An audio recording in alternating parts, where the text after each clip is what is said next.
Hello everyone, welcome back to Sembang Sentai. Today we have someone who needs no introduction.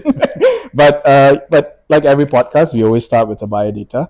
Professor Mohd Tajuddin is an educator, thinker, and change maker who spent his life reimagining what education can do for society.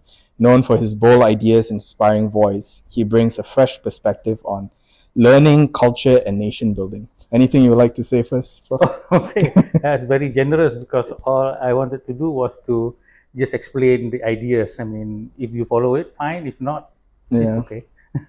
Fair enough. So I think our first segment, we want to talk about bullying and mob Yeah. mentalities. In 2024, the cases of bullying were at 7,681, which was an increase from 6,528 in 2013.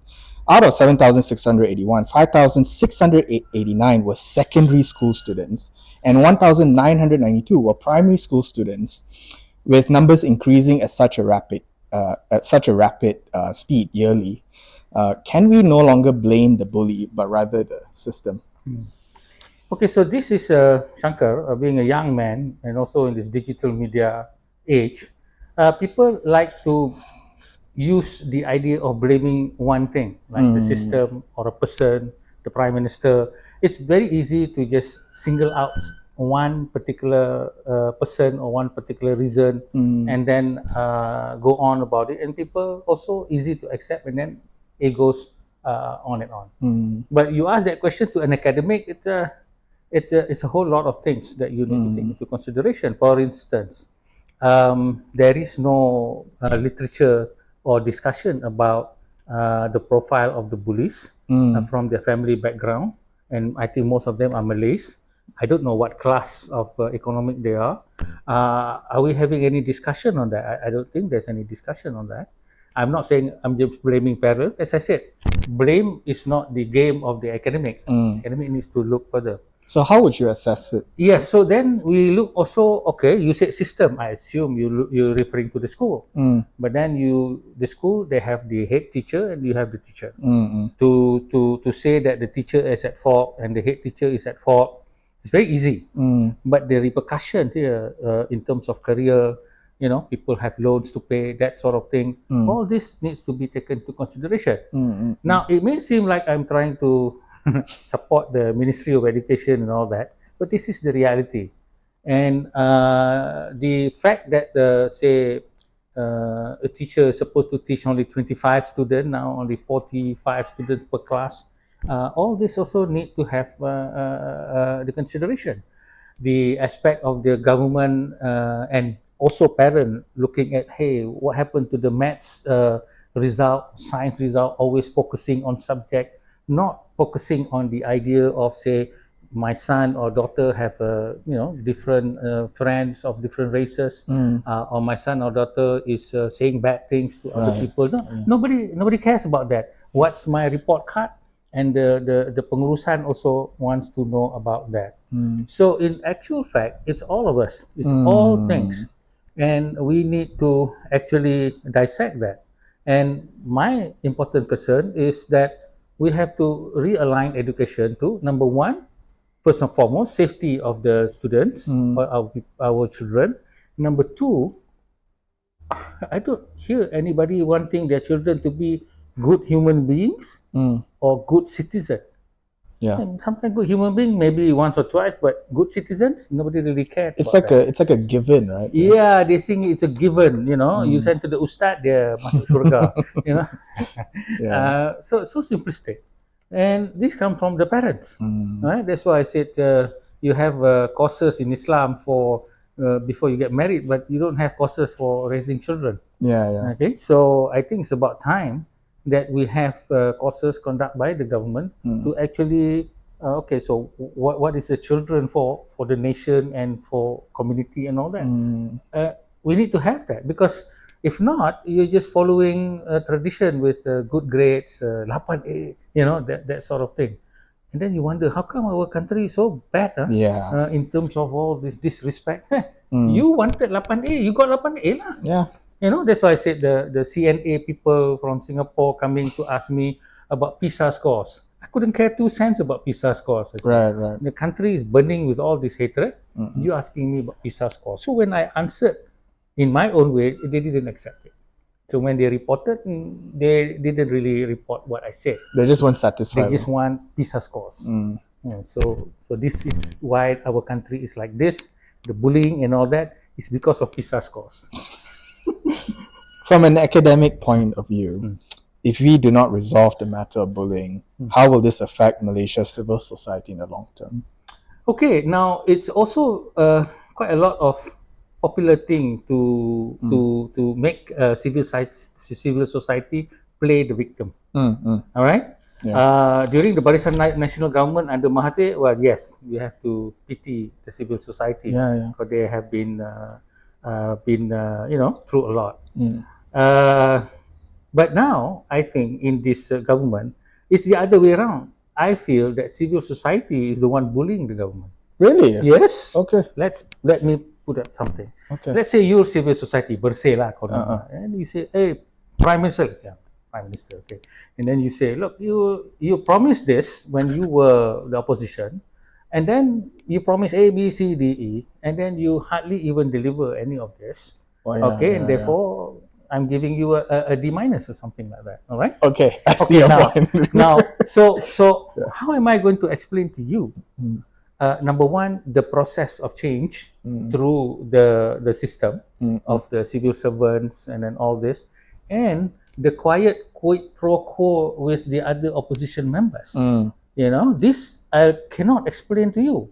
So if I cannot explain to you, not that I won't, not that I unable to, it's just that it will affect other people, the relationship within parties and all that. So you have given the question a publicity, and I'm at the mercy of that publicity. The idea that I am not doing my work when I am, pulling my back with all these other things. So with the social media and the civil society looking at, you want to do this change, then you didn't even do this change. Just a simplistic like that. To me, that's bullying.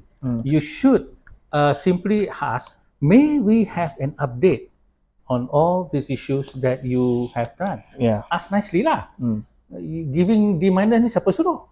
Okay, so for me, not just an insult, but the point here is that you are just being totally ignorant of the fact that when you are in the system with this kind of administration and coalition partners and all that, there are a lot of things that we cannot talk about.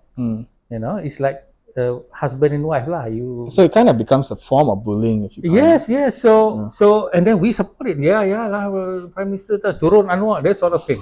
Okay, so if it was Mahathir, senang, send the police and then you're out. Habis cerita. Yeah, habis cerita. Okay, so I think the bullying is more from the civil society. Look at the columnists. Wah, semua pandai-pandai boleh jadi Prime Minister tomorrow. Actually, they can't. We respect some of the ideas, but you need to have an idea or a way of actually helping, rather than showing off something that actually you can't do. You say, no, we know how to do, follow Singapore like that. Yeah lah. You masuk, then the coalition partner might not agree, and this like that, and then you have to give and take this, and then Sabah Sarawak say, okay, we will agree with that. If you, then you have to go like that, this way and that way. Well, that's politics. That's politics. Yeah. Okay, so people think politics is simply you are given the power to change the system. No, it's not. It's not like that. You are given the power to try to change within the best capability that you can. Yeah. So remember that. And I am very sad when I see. You're taking a very. It's almost like because you're a parent yourself, and you're seeing it from a very parent perspective. I mean, that's what I sense. Yes, that's right. Because you would not understand parenthood or husbandhood, until you go through it. Yeah. You can try and read a few books on being a father, but it's not going to pan out that way. And that is also the same in any situation, whether you are in an office. Let's say the boss expects you to do this. A good boss would say, Shankar, when do you think I can have this thing? Okay, and then you give your best Say, well, maybe in 2 weeks. But then when 2 weeks come, you can't. So you go and approach and say, look, I cannot deliver like 2 weeks. These are the reasons, one, two, three, that you could tell. Others you might not have a problem with your girlfriend. You can't tell them. Okay, so the good boss say, oh, okay, all right, sure. Yeah. Then we'll have it another week when you can. Hope you can resolve those. Good one. So, but here the civil society say, hey, bila nak ubah? Wah, kurang hajar betul. Entitled child. Yeah. You know, we have leaders in public offices who hold positions, and sometimes they could come off as gangsters or bullies. I'm sure you know who I'm talking about, more than civil authorities. You know, do you think that bullying in such a manner could influence others to become more tolerant against one's? So the idea is like, you know, we have leaders who they carrying out bullying attitudes, but then the rakyat, the people, picks it. Do you think that's a possibility? The rakyat do what? The rakyat kind of like emulates that. Oh, yeah.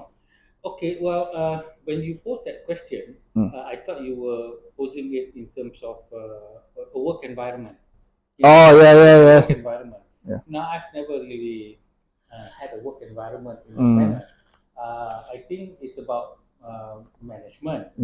Okay, so some management they expect this, and then you need to deliver that, and then another management like this. So in that situation, it's either you ignore the management like I did most of the time.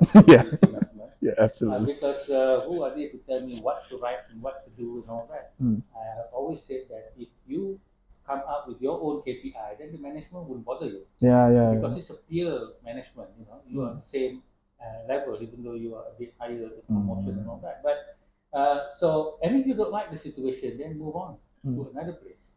So the issue of bullying, I've not really encountered. Now, when you refer to political bullying, if you're referring to leaders like our friend, our very good friend, Dato' Akmal Saleh, well, he does it for a lot of reasons, and mostly it's tactical. It's a political tactic. Okay, you zero in on certain thing, you certain people, certain issue, or only certain people and certain issue, and then that would definitely create a political optic for you to be famous. Definitely going to get re-elected. That's a no brainer lah. Okay, and you notice how UMNO doesn't really reprimand him. No, it doesn't. People are expecting Prime Minister. Look, Prime Minister can't even control. This is the worst. People who say this thing, I mean, anak you buat jahat, I nak tegur anak you macam mana? I ask you, you know? Yeah. Okay, Shankar, sorry to say, your son, I don't know, nak cakap pun susah kan? Yeah. So, it's about Zahid Hamidi. And Zahid pula, they cannot just, dismiss him like that. It's very popular. Okay, so what UMNO needs now is the popularity among the Malays. So he just have to cakap somebody to cakap this like that lah. So this kind of what we say giving advice in the Malay fashion or in a group dynamic. Sorry, Prof. I think I was like switched off. Is it picking that up or not? I don't think so, right? Yeah, I can pick up from mine. No, there's azan. Oh no, it won't be picked up. It won't pick up. It won't pick up. Okay. Yeah. All right. So itulah dia. This aspect of what we call it bullying, and was there a word mob rule somewhere? Oh yeah, this was the next question. Oh, that's the next question. Okay, sorry about that. No problem. So this kind of thing, if it is done with the let's say certain politician that we know very well, of course it influences the people. You know, when he bullies a certain race, and then that gives credibility and a license for the others to also do the same.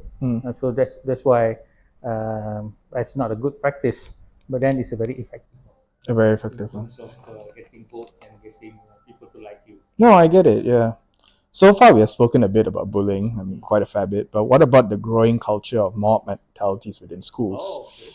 And is this the fault of I mean, I remember earlier you mentioned you can't blame the system, you can't blame the people. But I'm very curious, like, can we sometimes also say the system, yeah, But you mentioned the word mob rule, right? yeah, mob mentality, yeah, The mob mentality, right? Yeah, I see that every time in the social media. yeah, Don't push me out of the school, okay? yeah, Because social media has the greatest mob rule of all. mm, Now, Akmal Saleh with the mob rule in Penang, mm, that one is a very dangerous mm. situation. And I have also seen vigilantes, Muslim, Malay vigilantes, Vigilantes. when certain people say something and then they feel that it's their duty, and then they would mob attack a person just like that. So that is really something very worrying. I don't know about this mob thing in school because I don't really encounter it in my own time. Yeah, in your own time, right? And if you are referring to this group of bullying people, am not sure. But I'm more concerned about digital mob rule. Yeah, actually, the funny thing, the next question is going to be about that. Yeah, because I can't answer that because I have no experience No, with the school. no. And but I mean, the digital media with the children, same thing. No? Same thing, It right? would be the same thing as you. Okay, and I'm worried about my grandchildren growing up in this Mm. this kind of digital media. You remember that? What is that? The I forgot the name of that girl who put up on her Instagram when it was Instagram about a joke that the teacher said about rape. Oh, Remember that? Ain Husnisa. Yeah. Yes. So she wasn't. When she put it out, it was just some sort of culture of, hey, this something interesting happened or something I don't really like happened, and put it up to her friend. Yeah. But then somebody caught on, then the thing went viral, Went viral, and yeah. then suddenly she is the champion of putting teachers out. That and so all the teachers and all her friends was mob ruling against Yeah, her. mob ruling against I her. knew it, but the first time when it came out, I told my wife she's going to have to move her home Mm. because I have experienced that myself personally. Mm. But I don't want to talk about it. But the point here is that I was right. Ultimately, they had to move, Mm. and she had to move school. And luckily, my friend Dr. Frida Pilos gave her a scholarship for school. If not, her life would have been wrecked. A bit wrecked, right? With this kind of mob rule, Mm. with the digital media. And sadly, we have no education about that. About mob ruling. Whether in the sermon, Friday sermon that I've read thousands, they don't have anything like that. Mob rule means you don't know head or tail, you just follow the popular perspective of things, and that can be result in a most dangerous situation. So that mob rule is a proof about digital media, but then it also appears in the school with her own friends. With our own friends as well. Okay, so that one I could see, but the other things that you might want to refer to, I don't know. Not sure. No, it's fine. It's fair enough. Okay. So I noticed that when folks are sometimes bullied or treated unfairly, they tend to post their situation on social media. A while ago, this was a real life example of a woman on the bus traveling out of town, and another woman on the bus called her a black pariah bitch. Now, the victim of the situation took out her phone and posted the whole thing on TikTok. Obviously, the majority gathered around the victim's side online. But I wanted to know your thoughts on whether or not such behavior and calling out bullies on digital media is useful. Or is this only going to cater to the mob mindset we so hope to avoid? Yeah. Yes, I've seen some of these things happen, and one of the saddest things that would result is that somebody losing a job. Mm.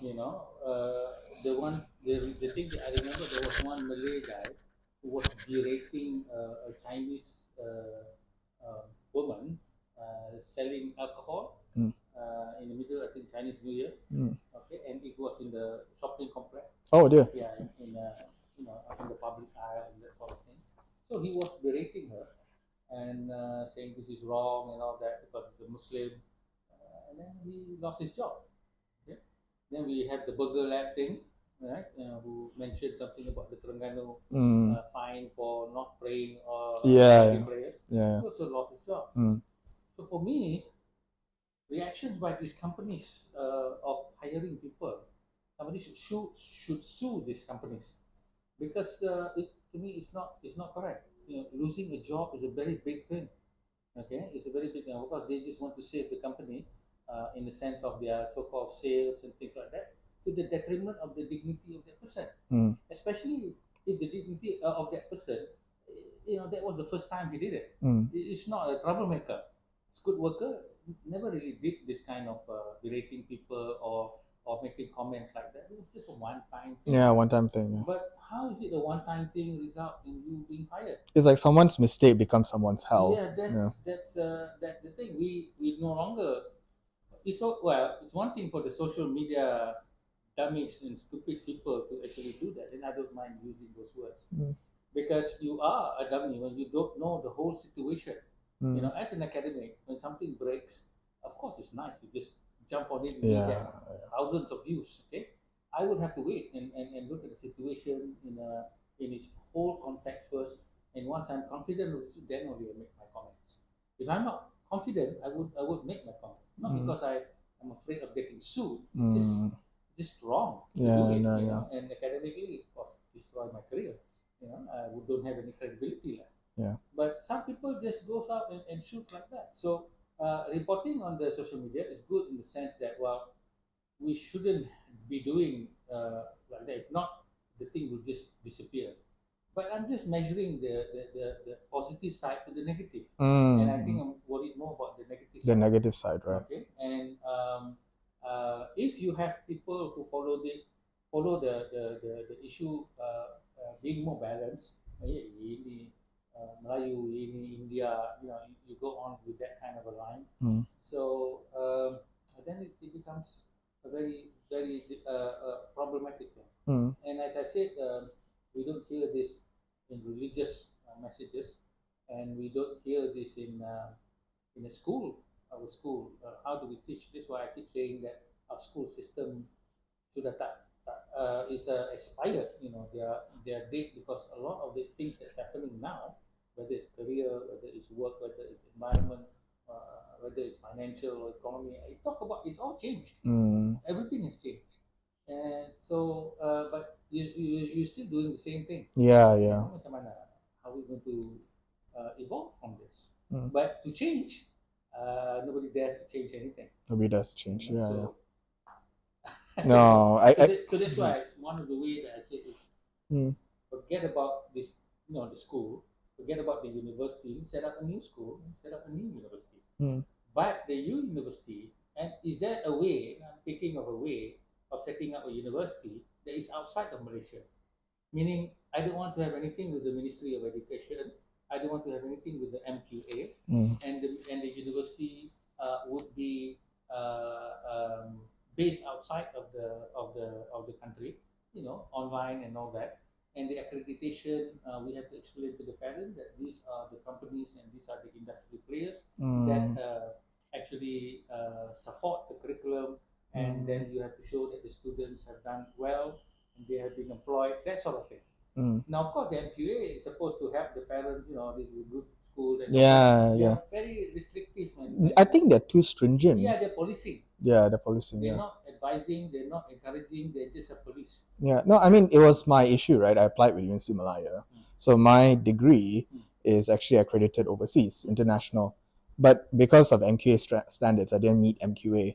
Immediately I got kicked, Oh. And so I was frustrated because I said, You wanted to do what? Masters in sociology. All you have to do is get a few lecturers, interview you for half an hour, then we tell you. So Why do we need the MQA? We need the MQA. So funny thing, I went and spoke to MQA and I said, guys, this problem happened in University of Malaya. I had Prof. Prof. Farid was supposed to be my supervisor, and stuff like that. And then suddenly they said, oh yeah, even though we give MQA accreditation, it's still up to the internal body to decide to take you in.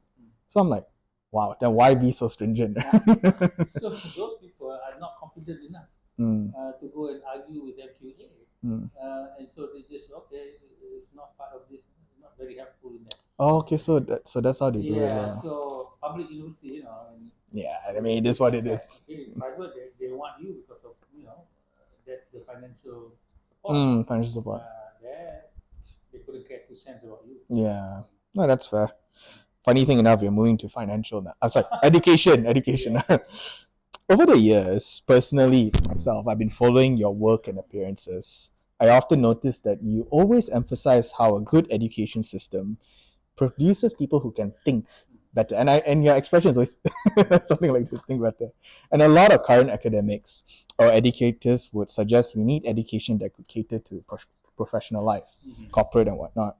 But you have always held a strong grip on how education needs to help us think better.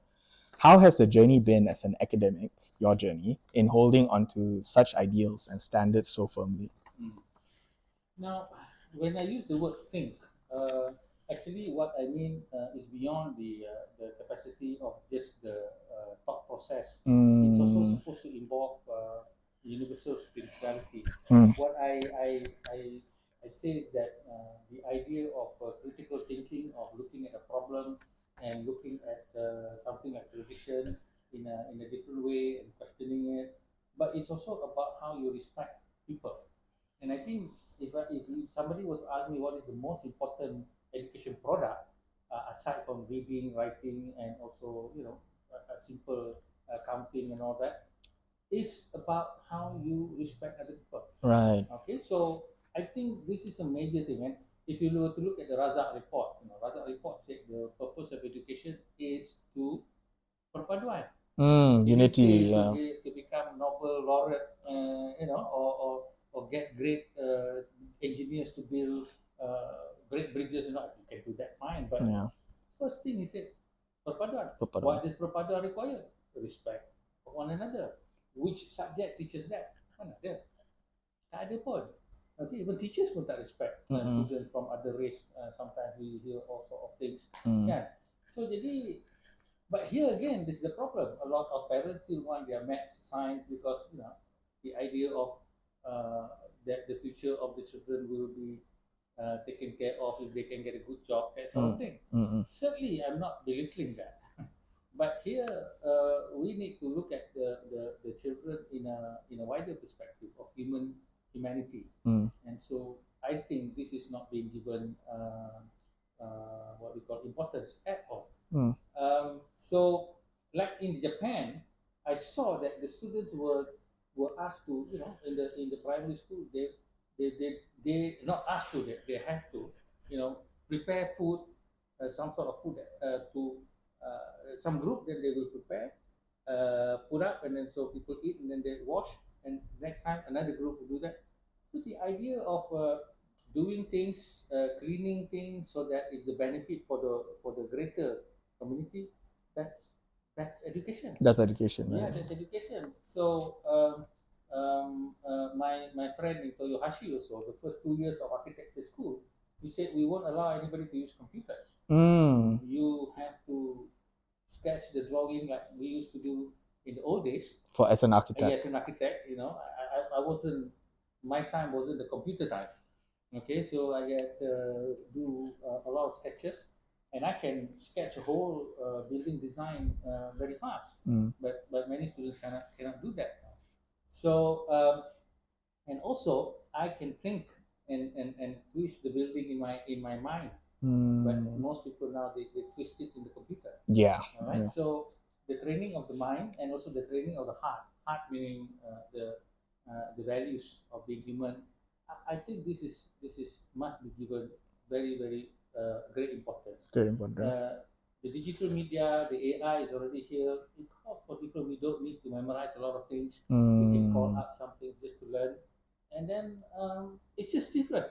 Okay, so but nobody, most of the teachers have been brought up in the pre-digital age. Yeah. And they become groups up. So there's no learning for them anymore. And so what are we supposed to do? That's why I said, however you want to do it, you're never going to change the education system. Tak boleh tukar. Terminal cancer. Biar dia mati saja. That's why you were suggesting let's do another. Have another one. Have another one. That doesn't have anybody to go and accredit and things like that. We accredit ourselves. We know how to make it work, and also to sell it in the sense that other people also think that it's a good system. I think the time has come for us to have total independence in that manner. I was actually, funny thing enough, I was thinking of doing the same thing.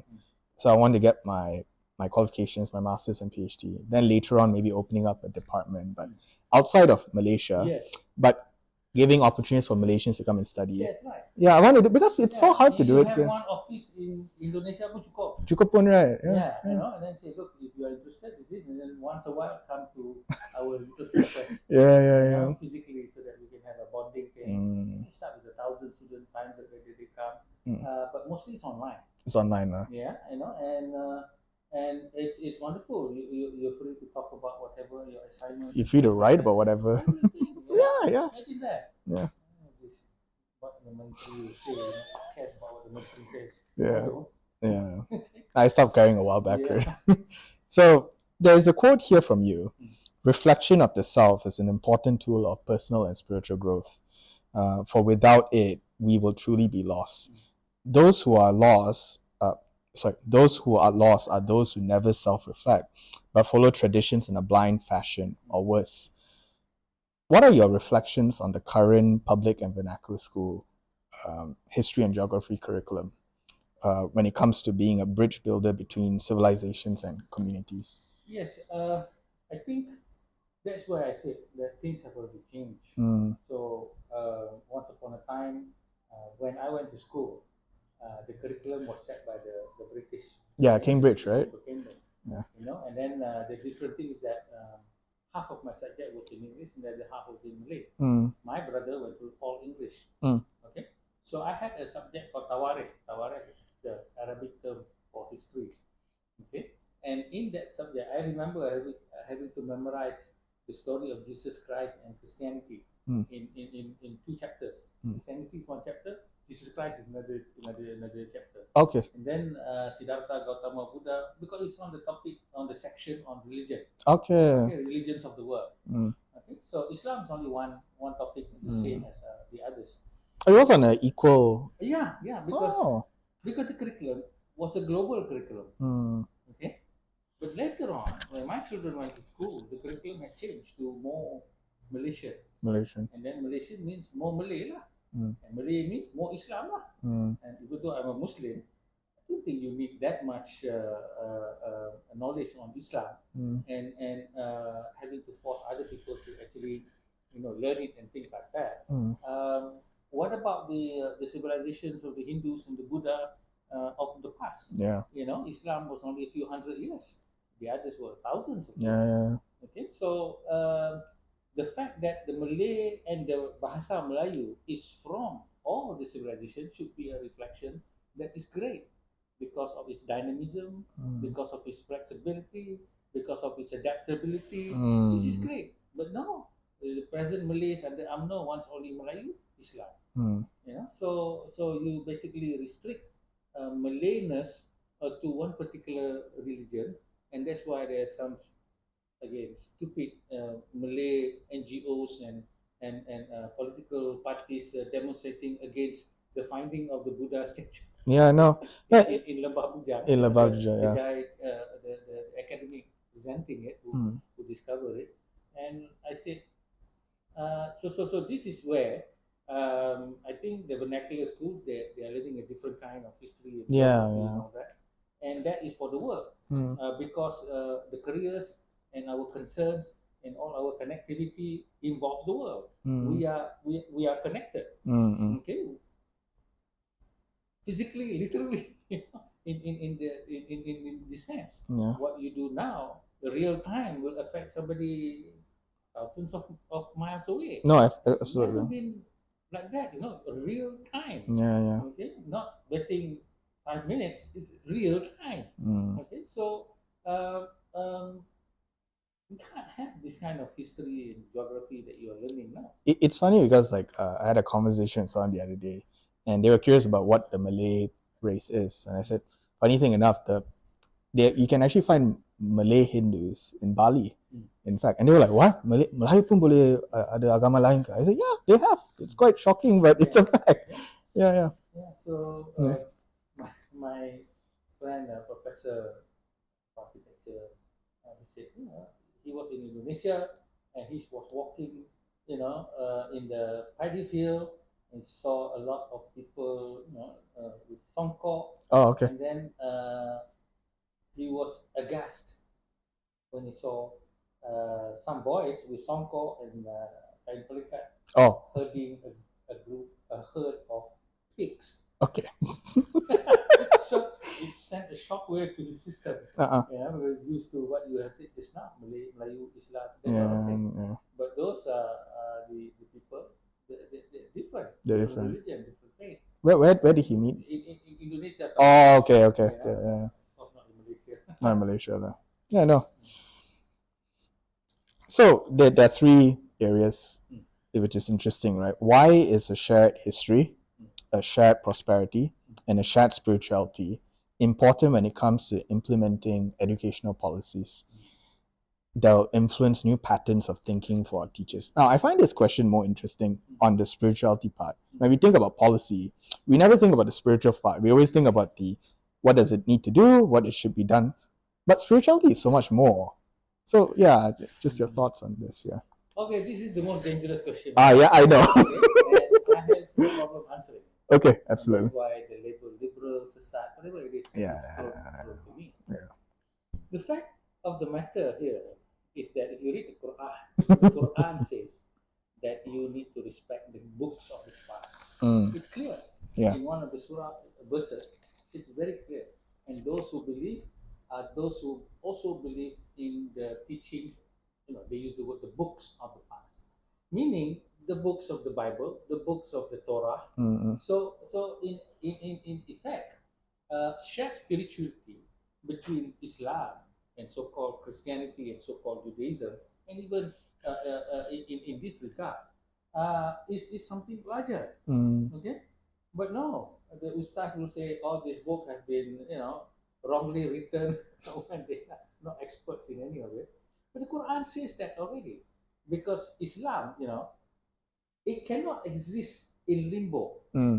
It has to exist within the Judeo-Christian construct. And how do we know that they also do not have any have some relationship with the Hindu Buddhist construct? We don't know that. So just to keep within that family is already something what we call a larger spirituality. The Abrahamic family. Yeah, the Abrahamic family. Just because we've been studying that and the Jews studied that doesn't mean that there can't be a connection with the other faith. But whatever it is very clear, even in the teachings of the Quran, that you do not know who God will put in heaven. You cannot say, "Oh, this kafir guy is going to go to hell." You can't do that. You don't know. Even the Prophet said to his daughter, "I don't even know how you would end up." This is his daughter. Yeah. So this kind of teaching does not produce this idea of this larger spirituality. And what is being replaced is a safe tempurung kind of religion.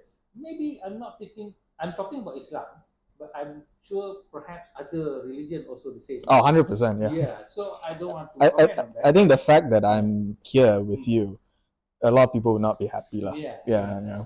So there you are.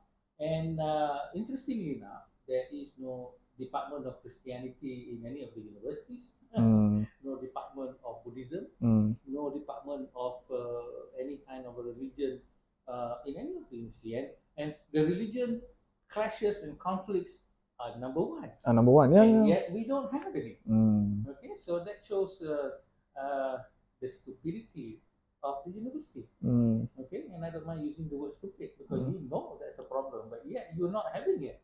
All right, so we're supposed to be the clever ones, aren't we? Yeah. The academics.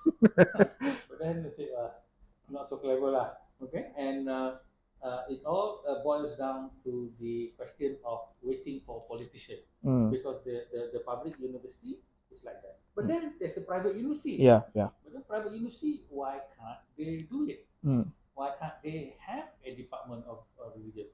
Or no market for that? What do you mean no market? Yeah, they're all about the money. They're all about engineering and all that. But hey, if you do that, then these people can be wakil rakyat punya secretary and things like that.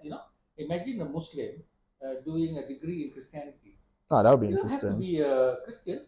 One of my colleagues, he went to do PhD in the what do you call it, a Christian school. Okay, but he didn't become a Christian. He was a Muslim because his PhD was about the methodology of Christian dakwah comparing to the Muslim dakwah.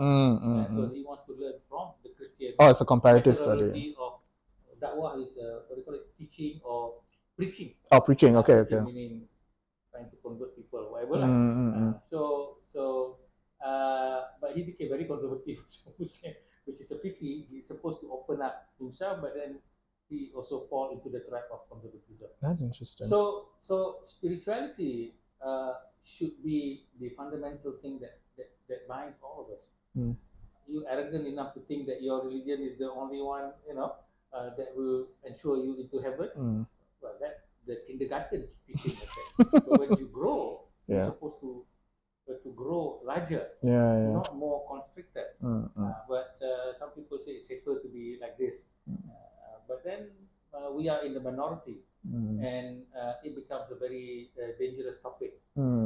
Because here again, in Islam, you have so-called authority. So this authority says Tajuddin is wrong, then Tajuddin is wrong. Who the heck is this authority? Under the eyes of Allah, I prove him wrong. Okay, so this authority doesn't exist in the court of God, court of Allah. Yeah, it doesn't. I know, because this is human made, and human made means you appoint someone, mufti, whatever. The guy doesn't read other things. How is he going to respond to this question? Okay, so here is again is the problem of human in that sense. That's why I said, what another one lah? What another school? We can actually have a school that teaches what we call this the spirituality, but outside Malaysia lah. Outside Malaysia Then you can have that as a kind of a new generation where the subject there is about the larger spirituality. Yeah. No, I think we were not trying to take person away from being a Muslim or a Christian. It's your business. We're just saying that, like Karen Armstrong says, everyone talks about God, but nobody has met him. But then they try to describe him, and probably you only know 1% of him. But that is the one that you are arguing about. That's the one you're arguing about. 99% everyone doesn't know. Why don't we celebrate the 99% ignorance? So once you are ignorant, or when you are humble, because that's what academia is. I teach my PhD students, you are always humble, because what you create in the PhD or in your papers never the truth. It's only coming closer to the truth. And that's why you always want more, want to listen to another view, want to have this, want even change your original perspective. And that's growing. But in teaching some things like religion, no, you settle with this, then you're okay for life. There is a statement that says that if you do not learn anything every day, then you will always go down. Every single day must come with a new thing for you to learn. If not, you are not going to be successful in terms of looking at things in a wider and making yourself be more peaceful. I think in even being a Christian, we have this teaching called you move from glory to glory to glory. So even when you die and you go to heaven, you go to glory. So you even if you get it right here, maybe, but you will never. But that's what religion says. But faith is so much more different. So Zen also says the same thing. Yeah. You think you got it, you don't have it. You don't have it. So that's good, And then you move on, and then you move on, and then you move on. Yeah. Okay? So I like listening to Buddhist talks. No, yeah. Absolutely. I mean, for Christian, I like listening to Joel Osteen. Oh, you like listening to Joel? Oh yes, I have his books. Wow. Okay. So the way he communicates, he's not even a pastor in the traditional sense. He's inherited. He's kind of controversial as well, isn't he? Yeah, but the way he speaks, I've never felt offensive. Yeah, right. Being offended as a Muslim. It says a lot of things. Yeah. Rather than somebody who studied from the Vatican or whatever, then you offend so many people because you think you're right. Yeah. That's the problem. And the strength of Joel Osteen is because he didn't come from those traditions, and he's always humble with himself because he cannot quote and do all this what they call it interpretation of all these verses in the Bible, not through the school. So it's on through life how he reflect from how he think life is. So we don't have to say that it's the ultimate truth. It's something that he reflects honestly. Okay, and that's good enough for me. That I could I use. think let's have a chat about Joel Austin next time. Yeah. That's an interesting character. I would love Yeah. to. Yes. Yes. No, of course, some people say bad things. If I don't know anything about it, I'm going to be silent about it. No, no, it's Yeah. fair. It's fair enough. Yeah. How? So we're going to the next one because funny thing we're talking about spirituality. How do we develop a student's mind towards a more global coexistence in the area of faith and belief systems? How does this play out? Because I remember earlier you keep referring back to that school concept. But yeah, how do you see this playing out in that actually? Yeah, because you see, it's silly to think that okay, like you want to look at it in the economic sense of the Bible. I hope one day we have a government that says, okay, we'll take care of everyone. If you don't have a job, and I see some old person still selling things, still pity. We are government servant, we got pension, all right? Yeah. But these people don't have. So if like they have social security, something like that. So we need to move into that, what they call it, what's the term that they use, social security net. Oh, social security Yeah, net. something like that. So um, and also some basic things like not housing, but something that is dignified in a certain way. That if you want it, you could actually have it. So the point here is that parents are so worried about their children, and so they just want them to focus on this financial part. But even if you're looking at financial part, you're looking at the global market. It's silly to just do a degree for the Malaysian market. Okay, why not? That's why I said, what accreditation? You're accrediting so that you work in here in this country. Yeah, exactly. You're supposed to be able to work in Russia or China and all that.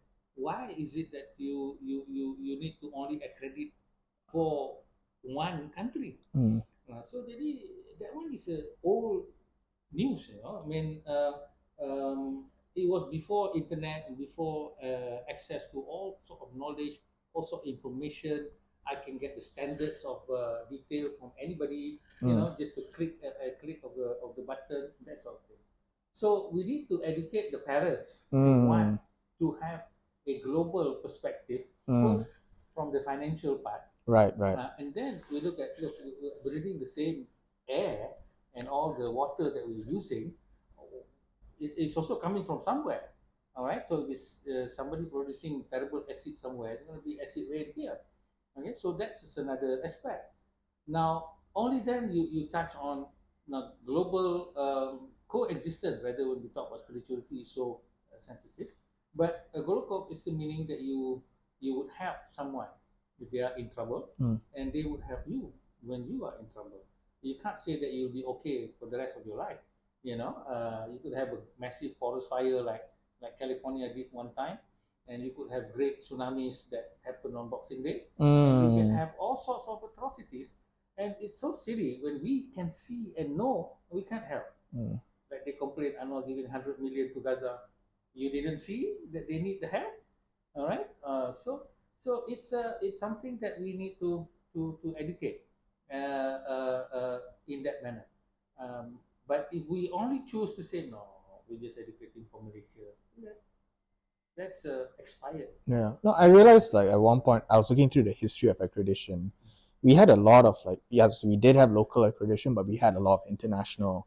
But today everything is MQA, MQA, MQA, and that's yeah. Is that normal actually? It's to think It's stupid. That's it's all. stupid, right? Yeah. I don't want to say anything more about No, that. no. Of course, I mean, Okay, come on. yeah. Yes, one time MQA was helping because there's so many people trying to fool people to. That one is. But the point here is that parents should be a bit more vigilant when they come to wanting to send their children to this school or that school. And then there are other ways to actually have some sort of confirmation. There must be some students that have already gone through, and then you could actually go and look them up. So the MQA short circuit that, but the cost of it is that then they standardize everything. If there are 20 the schools, now you not only have a QA, you also have the professional body. Itu satu hal juga. Okay, the professional body is also a big problem. They are also the one that is trying to standardize a lot of things. Now, of course, they deny this. They say, no, we're leaving you. Come on, I've gone through so many. The question that they ask the people that they use as a panel, these people, they are not great educators. They're just people who are looking at how I studied architecture and then why are you not doing the same way? Something like that. Right. Okay. You know, that's how it can happen. If you really want to have a real panel, you have to have other people from other countries to come to actually look, and then you have different views and different. But here, all Malaysian. All Malaysians, right? Yeah. All Malaysian, all orang lama, dinosaur people. And this is what you get. All almost the same kind of architecture. It shouldn't be like that. There is a school in the UK. UK also have all this accreditation, but it's called AA. They couldn't care 2 cents about it. Oh, okay, yeah. You know, the AA, anybody goes there and all the great architects that teach over there, they don't care about any accreditation. And they are employed fully. And great architects come from there. Great architects come from there. So, once upon a time, thank you, MQA, but we don't need you. You know, I think let's do an episode 2 with you. I really want to talk about MQA. I really do. I was once an MQA board member also. Wow. You know, appointed by Mazdi. Mazdi, yeah. Yeah. They have great facilities, but you know the way they go and evaluate things. I see. It's too stringent. You shouldn't do like that, you know, because I'm academic and I have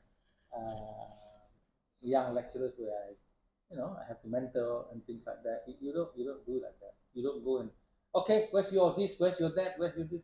Where do you think they get that module from, actually?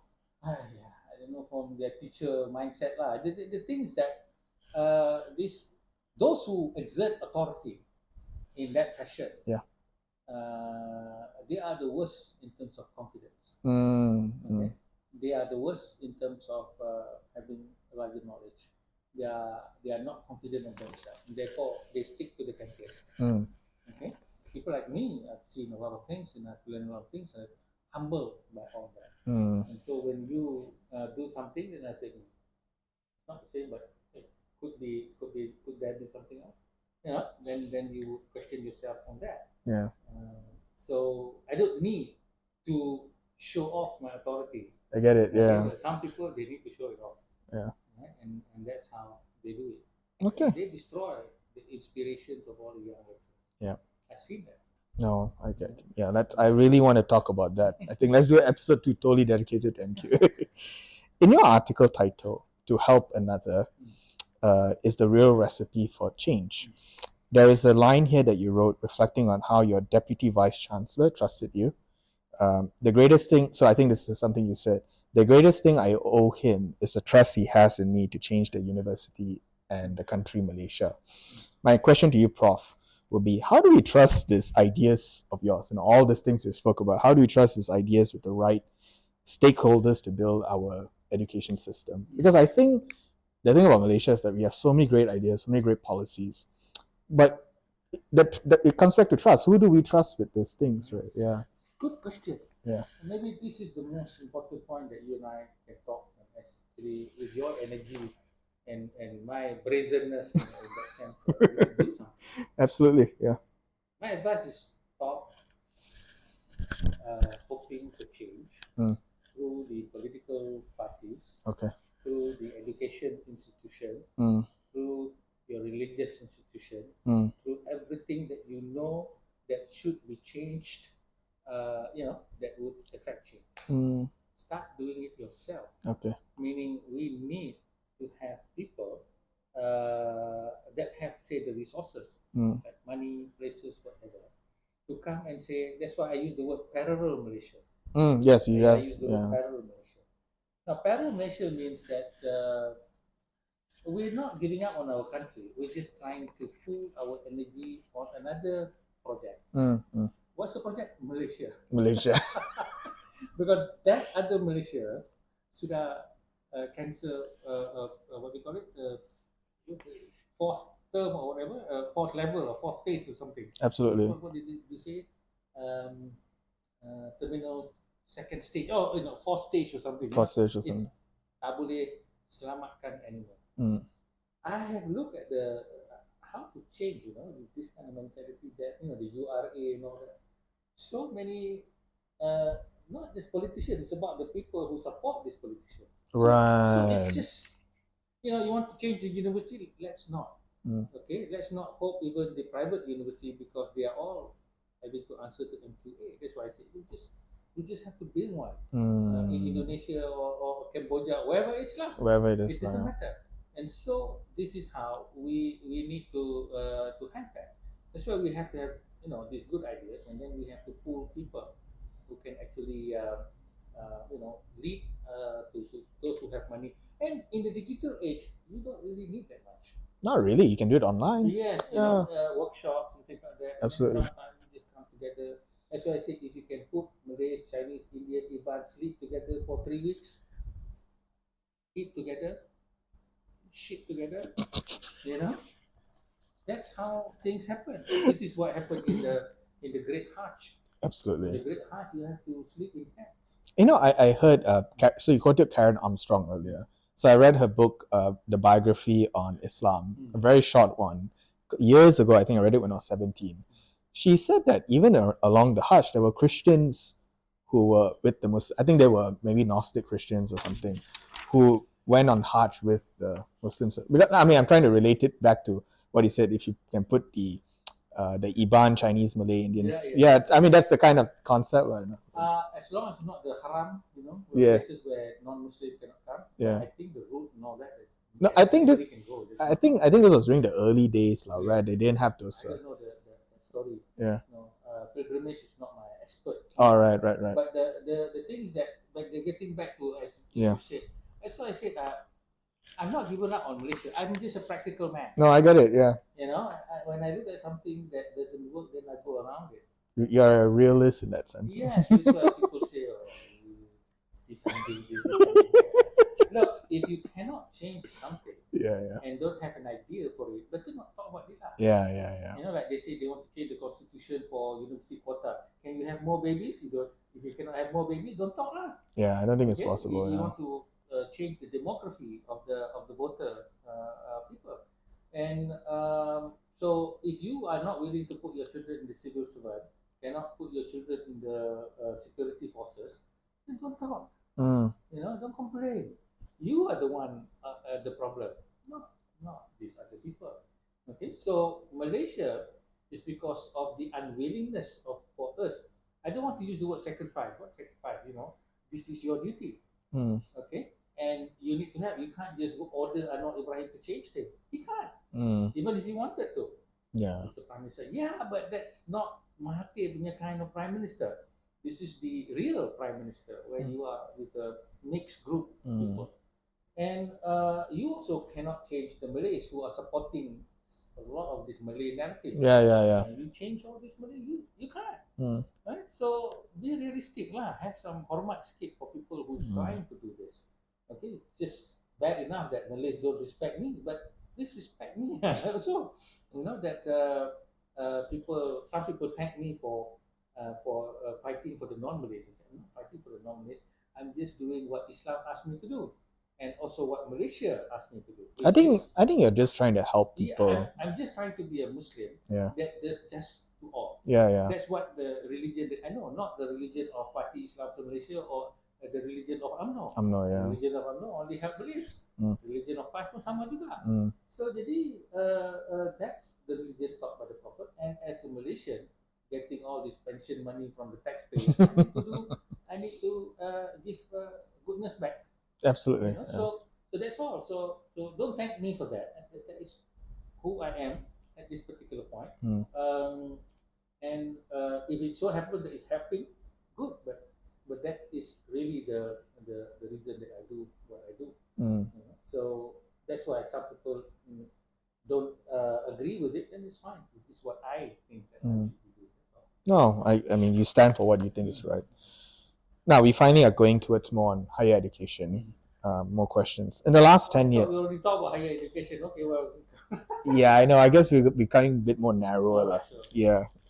So in the last 10 years, between 2015 to 2025, I'm sure I guess you're guessing this is the education blueprint I'm referring to. What did you hope to see higher education improve in the last 10 years, and how has it not, in that way? Yeah. This is the saddest thing for me as an academic. When I became an academic, I had a lot of high hopes. One is the hope. The hope I said to myself is that somehow when I was in the early days of the university, I thought that it is the role of the university to change society, and also of course the politician. But along the line, I saw politicians don't want to change because they just want things for themselves. Yeah. All these things. That's one group of them. Then comes a new group of politicians like Pakatan Harapan people. They want to change. They cannot. Yeah. Because of all this other nonsense going on with the rakyat, okay, not with the other politics, and also with the position politics. Sorry to cut you off. I catch myself now saying the reason why Malaysia doesn't want to change because the rakyat doesn't want to change. Yes. Yeah. Both. Yeah. Non-Malays and Malays. Sama And Malays. saja. Yeah, Dua sama. kali lima. Okay? We deserve what we get. Okay, so yeah, no, I get it. so the university to me was supposed to be the bastion of all these number one ideas. You know, whatever you deem controversial, as long as it has a backing, as long as you have an argument and follow the academic structure, it belongs to the university. But lo and behold, you can't discuss controversial things. Can't even invite a professor to give an alternate view of Islam. Yeah. What is this? That's number one. Number two, you're supposed to build a new citizenship for the world and also for the country. But here you see polarization in the campus. Okay, and so that's why I said the test of first nation is the university. Okay, if the university cannot even think in a different way like controversial issues, and if the university don't even contribute to the social change of the country, only to promote themselves, in whatever field they are, and if the university do not produce the next citizen that can be respectful, that can be harmonious, then what is the university for? Okay, so that's why I've given up. You're giving up on the university. Okay. If you look at the blueprint, all they do is the blueprint. They call some expert in this area, the area 10 of them. They all just talk. Where's the philosophy? Yeah, I get it. Where's the overall philosophy? If you look at the blueprint, most of it are the statistic of graduates, this and then employability and all that. Where is the human element there? And then we wonder what's happening to this country. A lot of our policies not going through, good policies like URA and all that, not but because of the politics, because of the social politics and the political politics. Okay, the social politics follows the political politics, and sometimes the political politics follow the social politics. And so it's just a ding dong thing. It's a lose-lose situation. Yeah, both parties are and losing. I'll never be part of that. That's why I stay away from it. Okay, and so that's why I said it's imperative that we build a parallel nation, and we need to start with this university. And I inspired by people like Dr. Bilal Phillips, who opened the first Islamic online university. You know, Dr. Bilal Phillips is a Canadian, a black man, Canadian, became a Muslim at the age of 40 or something. Did his PhD and became very good. Went to Qatar or Dubai, I don't know which one, and got money to start online university. And in this online university, people can just get a degree in business or diploma in business for very minuscule. First, it was free. The only requirement is that you must take 3 subjects in Islam. Okay. But it doesn't mean that you have to be a Muslim. But if you want to convert, fine. There's a way to do that. That's how we sold it, as a kind of da'wah, and also as a kind of Islam contributing to society. It's marvelous. I tried to do a diploma in religious in Islam, and I saw all the lectures and stuff like that. Did you do it? I didn't go through with it. I just want to test the system. Just test the system. So exam and all that. Now it's grown to degree and even having masters, but the fees gone up 100 US or something like that. But the point here is that there's no physical presence. Yeah. It's all online. So I'm just so excited with that idea. All you need is some $1 billion people, not that much money, I think. And then a group of idealistic scholars who's retired already, maybe. And then we can do that. Then you can do it. Yeah, And yeah. if you cannot do the degree, I also imagine a postgraduate, where I can even teach you how to write to the media, not just get your masters. I think masters is not that difficult, right? The media is another Yeah, thing, that's another. Yeah. and doing public speaking and all that, so that you're more than your thesis. Yeah. Okay, so I teach my student like that. I would make a situation for them to give public talks. Other supervisors, they don't do that. They just do the thesis and the journal publication. But you actually teach them how you can communicate with Yes, and society. even the things that I asked, like the spirituality and all that, things like that. So once a funny thing I just in the Senate meeting. So the dean of the faculty of social science was presenting a PhD in psychology. Okay. So you have to present, and then the Senate will say, okay, good, pass, and then it goes to the MQA, blah blah blah. So they were showing this, and then I asked the question, where is the subject of spirituality discussed in this program? No one could answer it. Then I had to explain. I said, psychology is simply another word for religion. Okay, another word of understanding man. Spirituality and religion were the oldest thing to understand what man is all about. Man related to God, man not related to God, whatever it is, it's all there.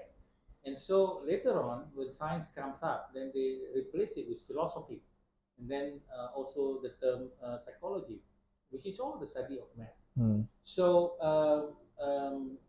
where is it that you need to put that in relation to? Are you trying to say to me that psychology is the only thing there is for a human being? Say if you are disturbed, anxiety disorder. I once had an anxiety disorder. It required both rational psychology thinking and also some spiritual search. Okay, so who required the spiritual search? Spiritual search means something beyond this. Just about stimulus of psychology is about stimulus of. But the psychologist recommended that you do. Oh wow! Okay. It's about relating to people, to history, and all that. No, absolutely. Yeah. So no one could answer that question because they're all boxed in and just copying another program, not having any innovative idea at all. Okay? So this is your university in Malaysia. The more I hear about stuff, the more sakit hati lah. Don't be like that. Don't be like that lah. Gotta keep going. As long as you get out of this country, go to a good university, not America now. No. Somewhere else. You get it. Yeah. Okay, because those people don't have the problems we have in this country. No. You were kind of good supervisor in this country. No. You are interested in the important things. No. I get it. Only the unimportant things you get lost for. Yeah, 10,000. One unimportant thing, 10,000 people will be writing about it. Prof, I remember you had once mentioned how scholarships could play a key role in broadening the minds of university students for non-Malays and Malays.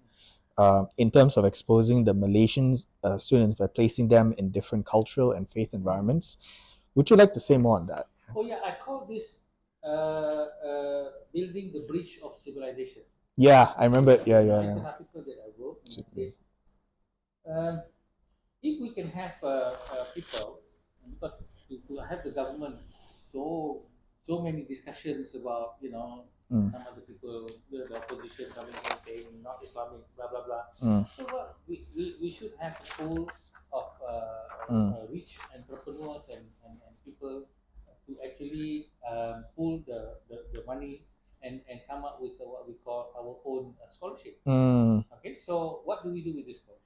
We offer it to any, let's say, Malay to do, say, whatever, engineering, whatever, but it has to be in China, it has to be in India, or it has to be in any country that they will become a minority. Okay, and then we can also attract people like non-Malays to do, say, things like Islamic studies.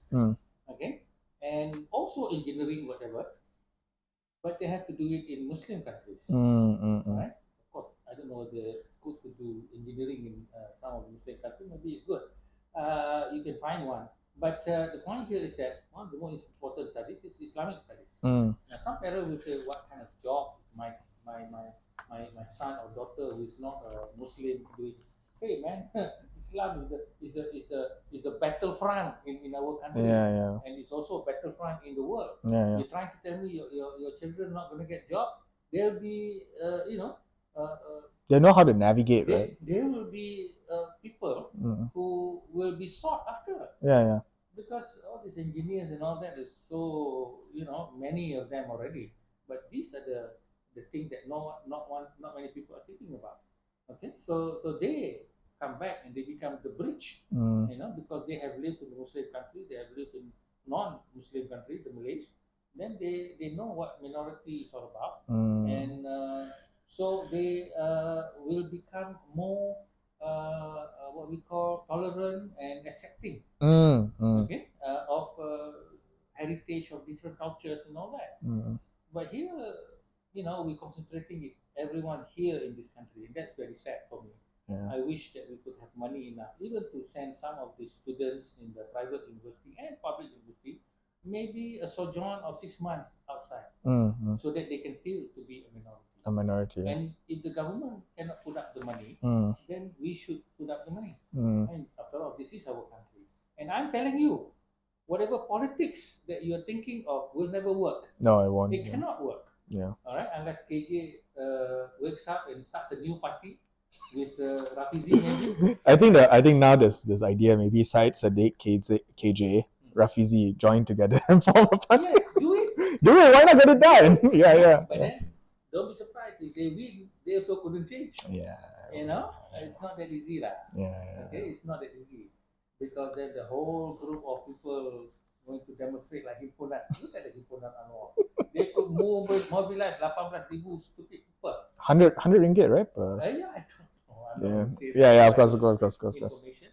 So, and then the digital media, oh my God. Okay, so unless you have an army yourself with the digital media, and also an army to turun Himpunan, that is the future. Okay, that's populism. All right. So, but I would like to see that. And it would be nice to see the three of them. They should do it, but why are they not doing it? I think they're too busy doing.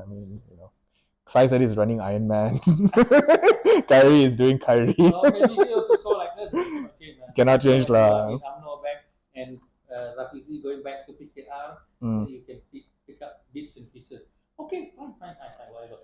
We are in the business of changing the country. Yeah, absolutely. And the key is the education, the school. We can have a private school of our own, away from Kementerian Pendidikan. And we have our own university, away from the Kementerian Pendidikan and all the MQA. And this is the key. If we don't have these two, forget about changing Malaysia. There is no way to change. Okay, then you want to decide to send your children overseas, go ahead. Okay, but again, the 1.5 million overseas, why aren't you coming back to vote? Don't complain and things like that, all right? But the reality that I'm trying to tell you is that I've studied and looked at the politics. It's not going to change anytime, right? Change, okay? So one change will we have to do it ourselves.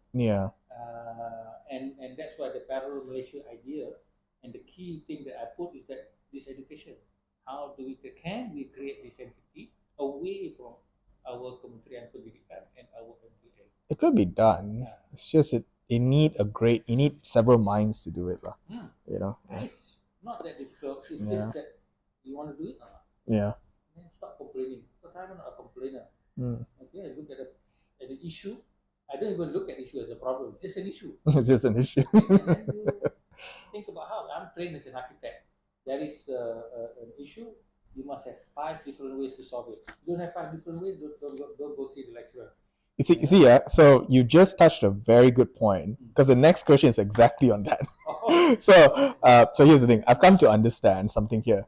And you are an architect, but as an architect, you have opened yourself to almost a multidisciplinary practice of including art, culture, faith, politics, beliefs, and many more disciplines, without one being more dominant than the other.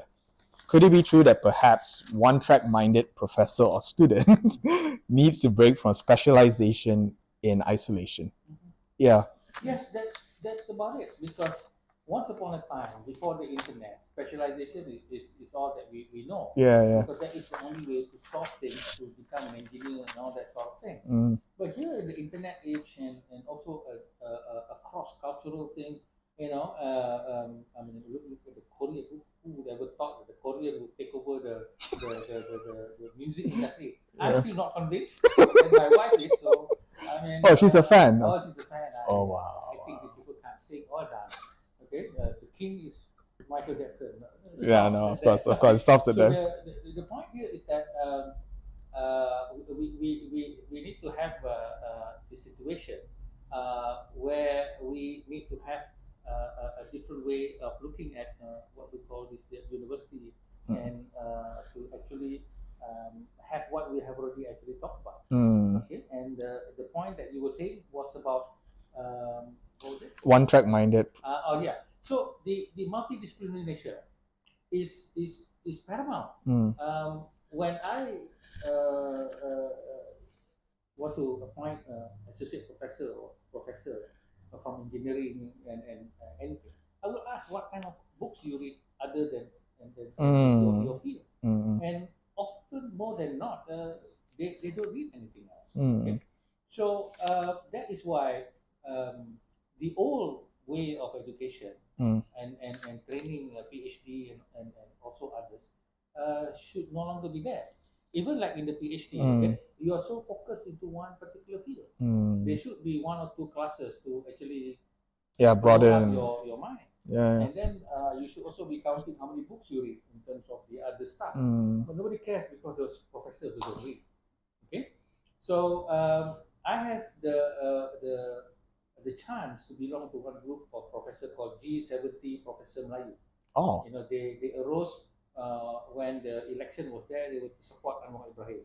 I was happy to be invited because I've been shunned by Malays, you know. But to be invited by the 70 Malay professor, wow! I mean, this is Melayu punya power, lah. Yeah. You know. So the first meeting, I was so excited and I spoke and I said, because we are Professor Melayu, we must change the mindset of the Malays. Wow. Okay. But they didn't agree. They just want to be there to support Anwar and then wait for them to be appointed in some of the positions and things. But what was the principles? Were they wanting to reform from?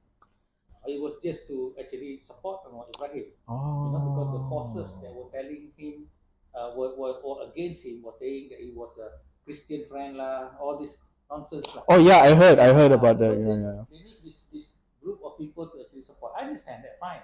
But once we are here, why not we change the Malays?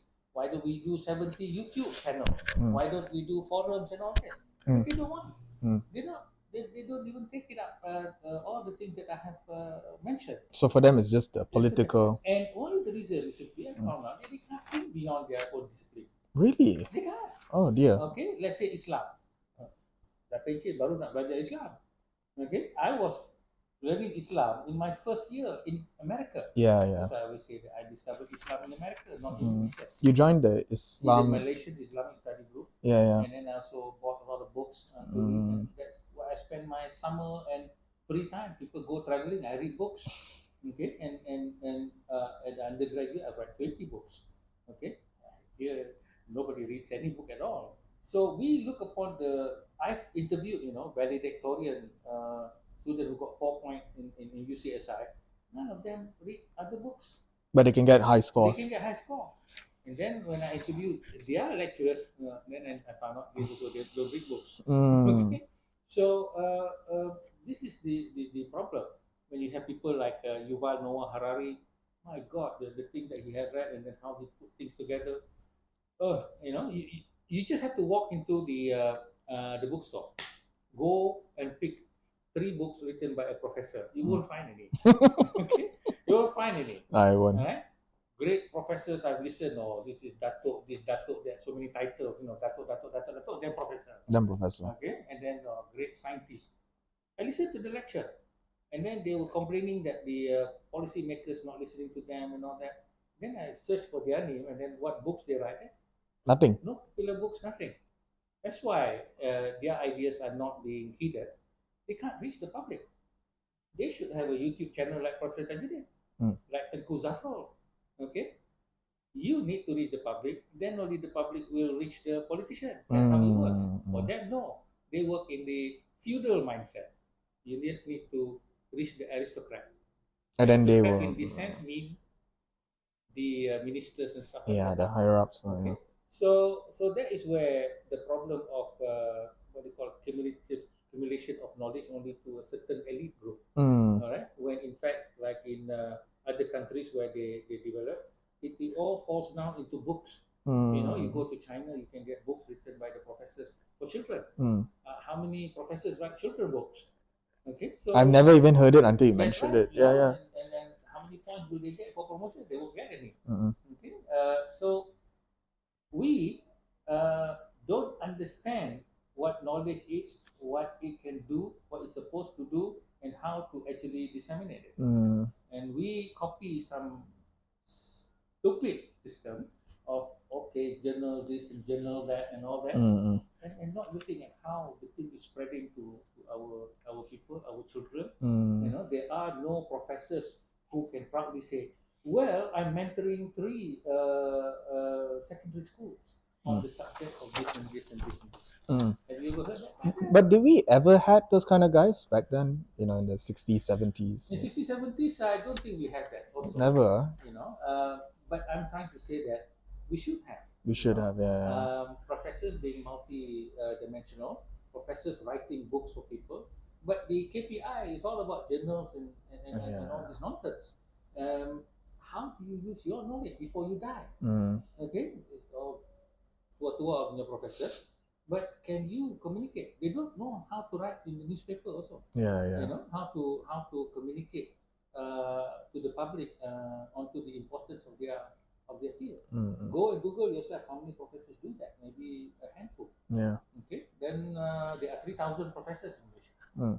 So maybe you can find maybe 10% that actually writes columns and things like that, and that's all. Okay. So that's where the Minister of Higher Education need to look at that. But Minister of Higher Education don't know how knowledge should be used in terms of developing our people. All they know is it's just that to manage what we call troubleshooting and that sort of thing. And then when the blueprint is, they just give responsibility to 10 professors, write what you want, and then the minister will come up with a speech, this, but there's no overall philosophy. There's no overall philosophy. My gosh. Yeah, shocking. It is very. I mean, I'm trying to even process it. Yeah. I'm just trying to process. A professor can't write his own speech. They can't write something that you would be able to understand, because to them you're not their peers and things like that. But what is the point of knowledge when it doesn't reach people? Yeah. Okay, and it doesn't cause positive change to society. But we have been grown to the idea that you need to be recognized overseas, and the journal accept this, and therefore that only you can get. No, I mean, I recently there was a few friends of mine. They're writing their papers. I think there's one of them's writing on Muslim women. The other one's writing on some Sharia issue thing. So they've tried to publish with different journals overseas. They've been rejected by 4 or 5 journals. Then I told them, I said, why don't you guys try to use digital media to translate those things, and then it'll be much more fruitful. They said, no, we prefer, we want to get that recognition, but but they are slaving themselves, something like that. Yeah. Well, I once loved academia, and I would always invite people like you to be in academia. But now no. No more. Don't be in academia. I think your advice to me was go, just go. Somewhere else, go. Just go Special, not here. Even other countries like Indonesia, they're also getting as bad as Malaysia. Really? Yeah. Yeah, I've been, when I'm invited to speak, everybody was looking at me like I'm somebody from the moon or something. Oh my god! I thought Indonesia had hope, man. Yeah, no, they're still in. Lama. I already seen. Yeah, they want to talk about research. Okay. No, I get it. No, it's a lot to think about. So you have established a fundamental value of education, which is to help society think better. But Prof, correct me in my observations. Why is it in the past when students left Malaysia to pursue further studies and came back, they always hope to engage within Malaysian society with a new contributive effort?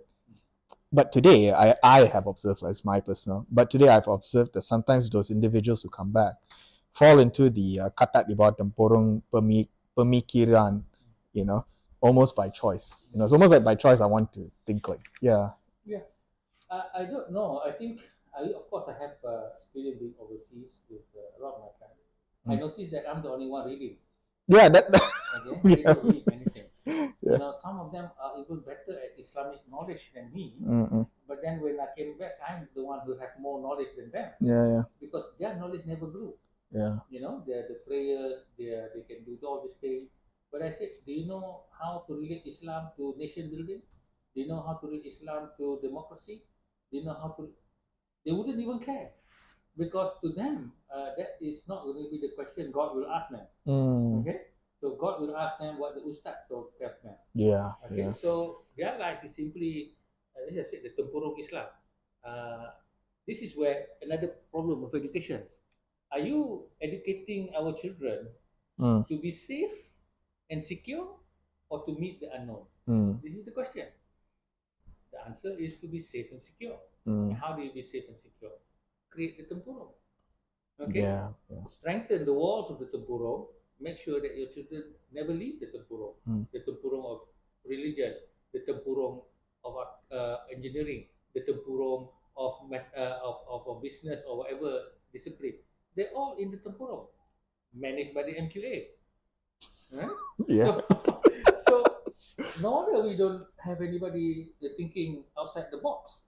Okay? Mm. Because they're all in the box. They're all in the box. Yeah, Yeah, I yeah, said yeah. that the task of the PhD, yeah, to create knowledge. Knowledge is like a box, but then you also next time have to create another box Mm. and grow that box or throw away that box. You know, you have to keep on building and rebuilding the box. Mm. But here, you are teaching people to be safe only in one kind of box. Yeah, I get it. Okay, and this is the problem that we have in education, whatever education it is we're talking about, it's all a tempurung kind of education. Yeah, yeah. You know, but in reality, knowledge and also learning has no tempurung. No, it doesn't. It's beyond. Yeah, Oh, yeah. discipline also there's no discipline. Yeah. We create discipline. I said, I create terms, I create classification, but I know how to unclassify it Yeah. and create another classification.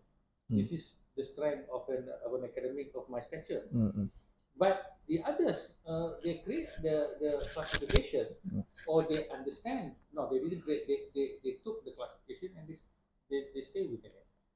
So I cannot accept the idea that once a professor from another university wanted to talk about his book on Islam and authoritarianism, is not allowed to give the talk in a university, public university, a research university, Research. research university. I think we I don't know should. what research are you talking about when you don't even want to confront a new boundary. Yeah, You absolutely. know, Yeah. research university disallowing. It's kind of strange because research should allow everything, like any form of idea. Because it's like research in public university is like a fashion show. Yeah. Yeah. Oh, I got this grant from this, I got that grant from that. So it's all this grant. So what's the research about? How does it impact society? Nobody cares. Nobody really cares. Yeah. As long as you get the grant, then you're the guy. You Mm. know, you're the man. Because it looks good with the feudal Yeah. lords. So it's status like you having a new BMW and things like that. You know? It's just no different than that. Okay? Oh dear God! You know, my one of my dreams is to one day be a professor, and then now it's just Not here, lah. not here lah. Yeah. Now we're moving more into digital media lah. In terms of, so we're about to come to an end. Do you think it's high time that our government agencies, whether department or agencies, should have a digital presence as a basic requirement? It's like a rule, you know. 110%. Mm. And this is the failure of Anwar Ibrahim. Oh, dear. Number one supporter of Anwar Ibrahim. But I would tell him that he failed In this area, lah. in this area. Okay. He failed because he did not appoint the right people to look at that. Now, you should know that all the ministry, like, I never liked, what's his name? Tengku Zafar. Tengku Zafar, yeah.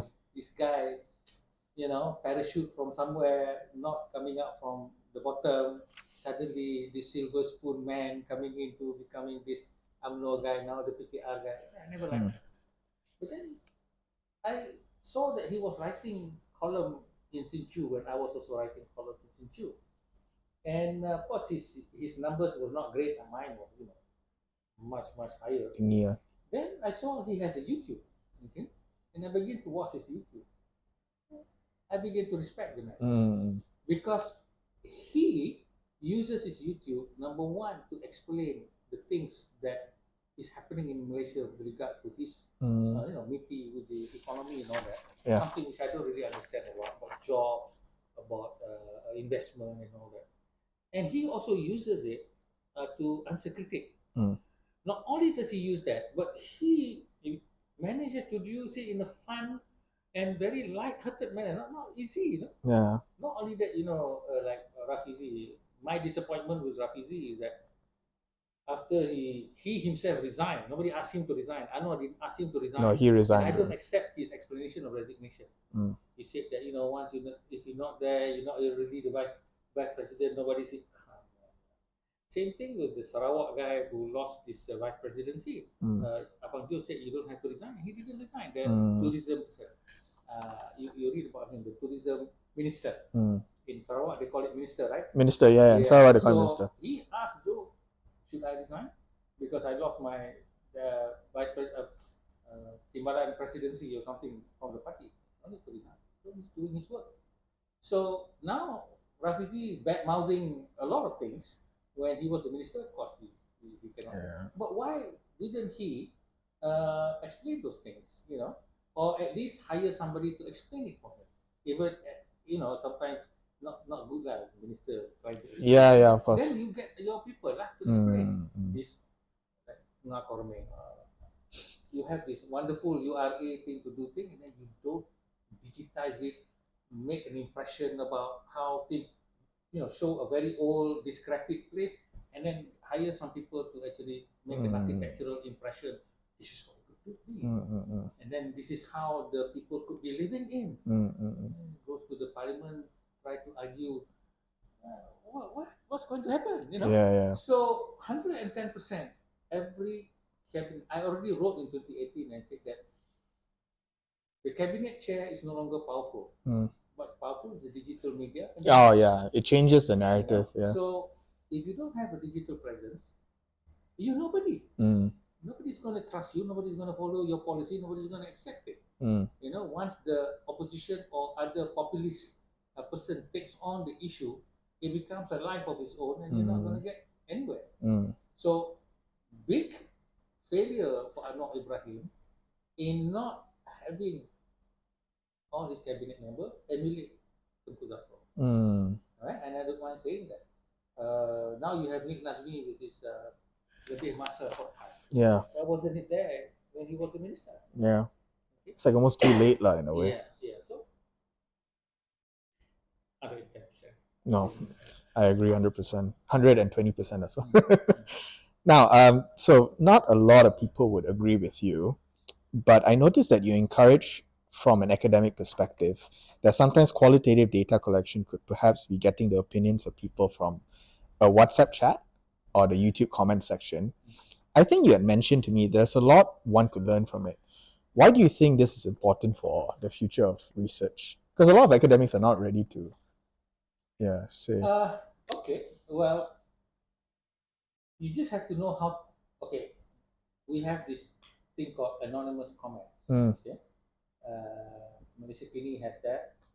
Malaysia stopped it. Oh, okay. They don't have it, because it's too dangerous. It's very venomous. It's not really very useful. Right.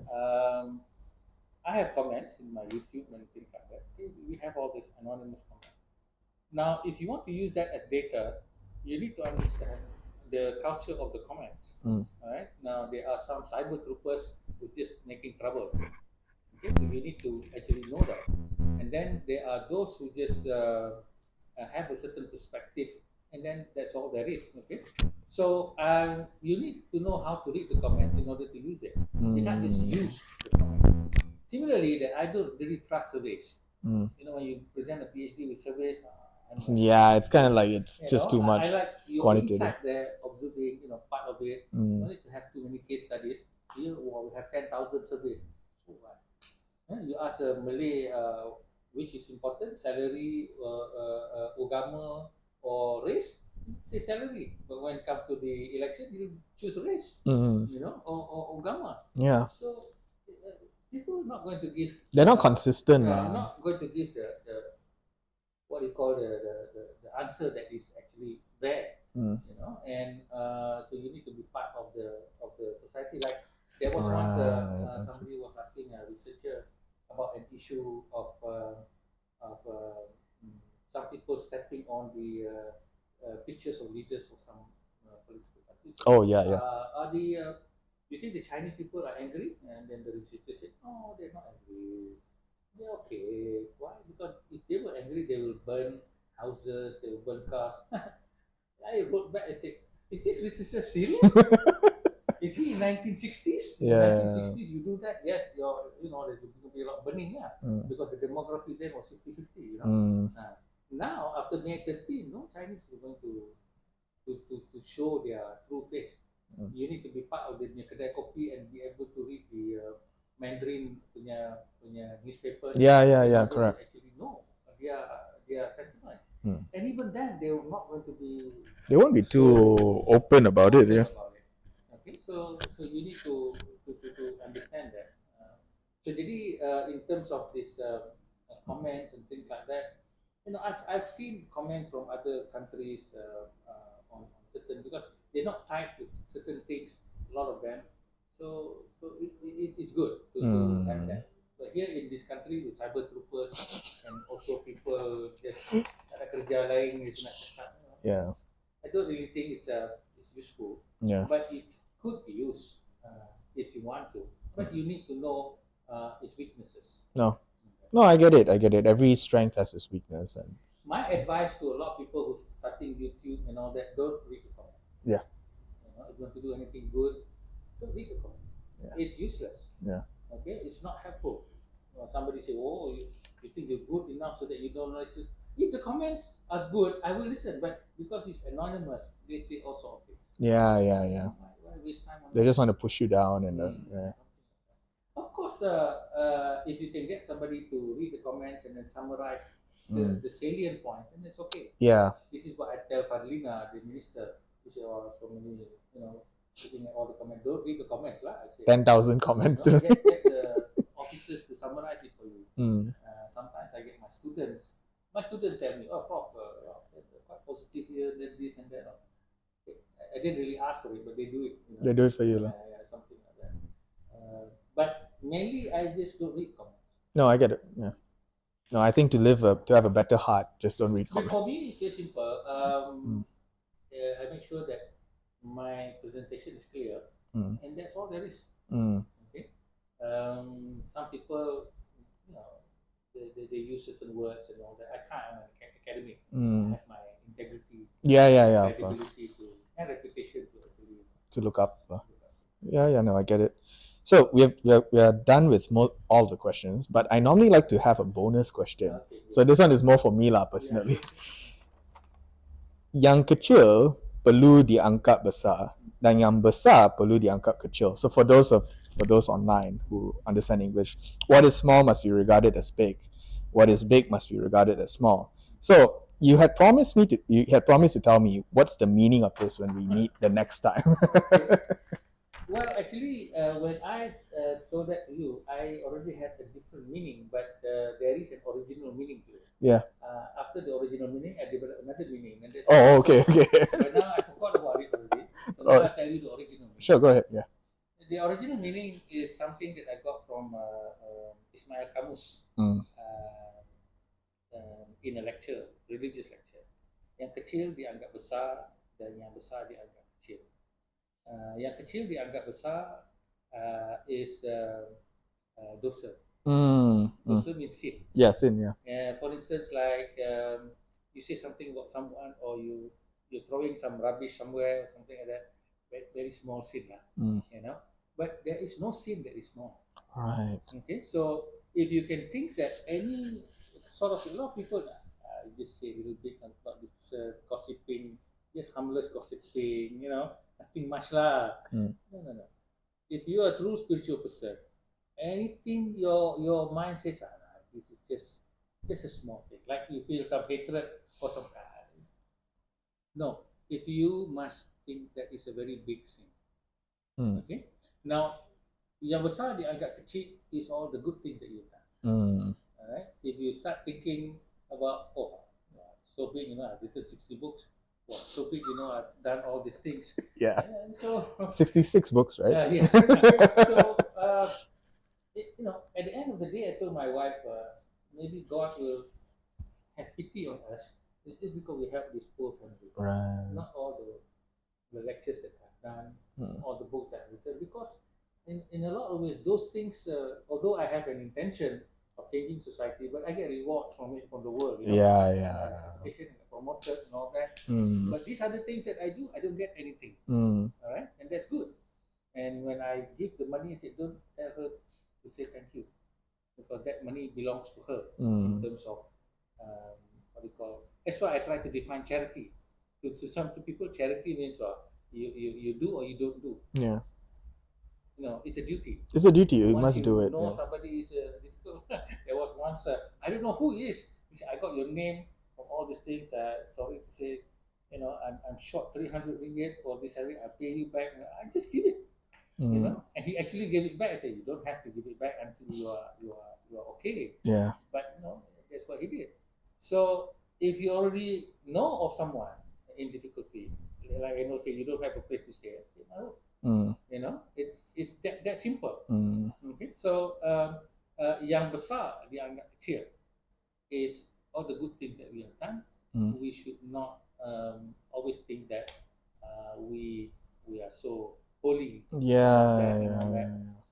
And it encourages us to do more because it's always small. Right? So that is the original meaning. I forgot what I had it in mind, but that is also very good. Yeah.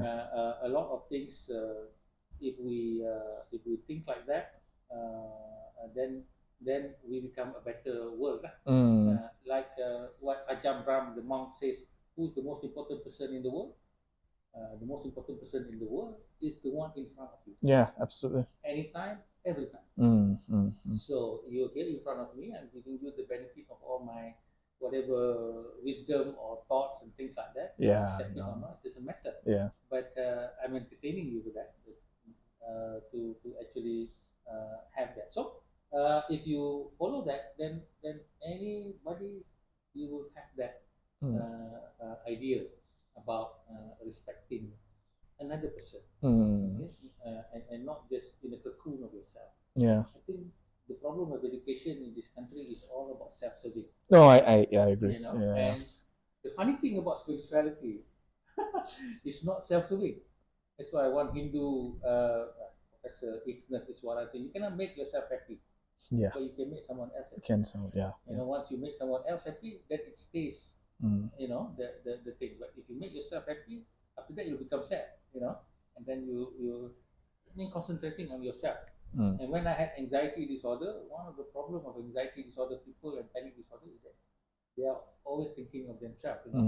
But one of the key way that I got better was I had to place importance to others, especially my wife. So in the older days, I'm busy with all my work, and so my wife is just a secondary thing. But then when I had that, and I put my wife first, that's how it became a different thing for me. And then it's not only making me better physiologically and emotionally, but also spiritually. Our relationship becomes much better. Yeah. So I tell my daughters, don't worry, your husband will respect you once they become sick. That's when you know you really need the love. No, I think right before we end, I just have a few thoughts I want to share. Actually, you know, Prof, you're really one of my heroes in terms of academia and in life as well. You know, I used to have the mindset where, like, you know, growing up in Malaysia, I was very embarrassed of my nation. Then I think when I picked up your book, Resetting Malaysia, reading your articles, it made me think that actually, if I was a good person, if I was a religious person or whatever, I would be someone who genuinely wants to look after the people next to me. And no matter where we go, what happens, where it's what matters is the neighbor next to us, you know, and that's what Malaysia is, I think, for me lah. I've come through your writings, through your podcast appearances. I've learned from you the understanding of I can go up here in academia, but if I can't even hold my wife's hand, you know, what is the point? Yeah. So I just want to say thank you for giving me that. That is actually the second meaning of Jakti. Oh, really? This is the one yang besar. Helping another person. Okay. You know, that's it. One of my friends, they belanja makan this lady who's cleaning, you know. Yeah. That's something. Okay. So we need a new Malaysia lah. We need a new Malaysia. And let's save our energy from blaming all the politicians. Yeah. We just know what they're doing, support what we can, but we need to concentrate on another project. No, I think let's do that together. Yeah, maybe one of the podcasts we can talk about the parallel Malaysia. Yeah, let's do that. How we can actually do it. Yeah, maybe let's do it for it out there for people to. Yeah. I can write about it. I hope what we did some of these people to support. Sure, let's do that for episode 2 lah. I know. Yeah. I'd love to have you on. Anyways, I think we've been going on for an hour 45. So thank you everyone for tuning in for this episode. Thank you, Prof. Please like, share, and subscribe. Please stay tuned for our upcoming episode. Bye bye.